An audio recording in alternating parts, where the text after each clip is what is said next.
As with Black Swan, Orange Swan has several special rules that help make the gaming experience unique.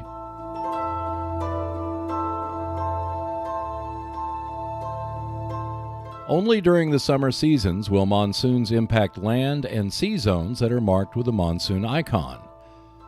The Continental Blitz disc cannot be purchased in the summer, plus the following restrictions are in place. Naval engagement search modifiers do not apply, plus the naval engagement die roll is halved, rounded down to a minimum of 1. Units in an active monsoon space cannot activate for movement or combat during the Blitz phase. Plus, units cannot enter or pass through a monsoon-impacted zone, either land or sea, during the Blitz phase or an amphibious assault. All land areas become rough terrain. Ground units attacking across a river into an active monsoon space do so at 1/4 strength. Defenders can ignore the first hit per battle, not per unit, and this is cumulative with the absorb bonus for rough terrain. Finally, no unit may cross the Mekong Jungle.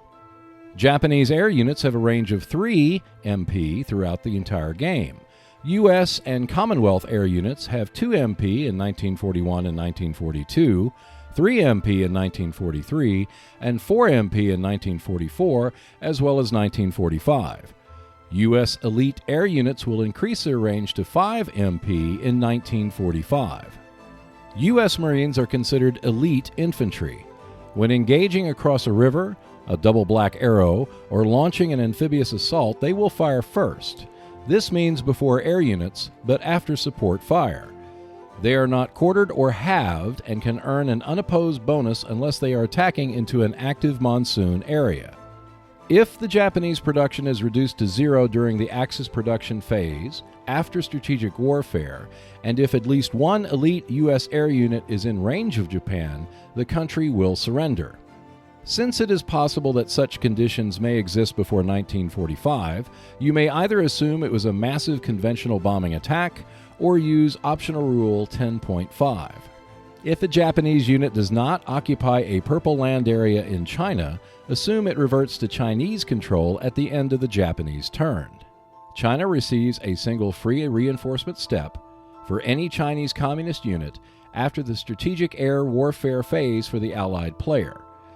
This step can be applied to any communist unit of any class as long as they are on the continent of Asia. You may use the free step instead to draw a new unit at random, assuming they are available from the communist force pool.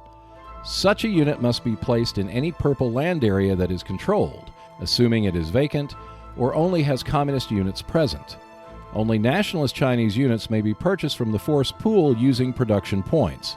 So, only by getting a free step does the communist Chinese forces enter play. However, once in play, both nationalist and communist forces may be reinforced using production points. Tank units must pay 2 movement points to enter rough terrain. In addition, the defender is never forced to retreat, there is no unopposed bonus for attacking units, the defender can ignore the first hit, which is called the absorb bonus, and land areas in an active monsoon are considered rough terrain.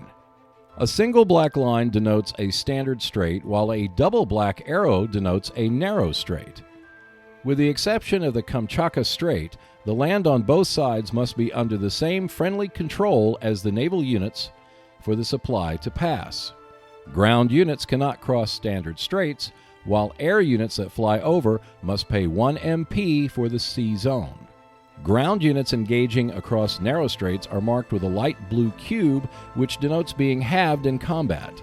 Plus, they forfeit their unopposed hit bonus. Tank units may spend 2 MP to cross the narrow straits, and they cannot engage their way across. All 3 zones have free, unlimited capacity for assault transport, sea transport, and retreat by sea. Only Japan can enter the inland sea area. Only Allied units can enter either U.S. waters or the Indian Ocean, but all 3 zones have unlimited stacking. U.S. waters have unlimited deployment for U.S. forces, but they cannot be deployed in the Indian Ocean. The Indian Ocean has unlimited deployment for Commonwealth forces, but they cannot be deployed in U.S. waters. However, the Indian Ocean is a supply source for both Commonwealth and U.S. forces. Ground units will immediately lose a step when crossing for any reason. This includes strategic movement and retreat. So, if they are on their last step, they cannot cross. And no unit may cross during the Blitz phase or during a summer or monsoon turn. Inside the fortress area, there is a stacking limit of 2 units per side. All units will suffer limited OOS impact. Defending units will gain 2 absorb bonuses. Plus, defending units will fire first in each combat subphase. This means that defending air units will fire and apply hits before the attacking air units.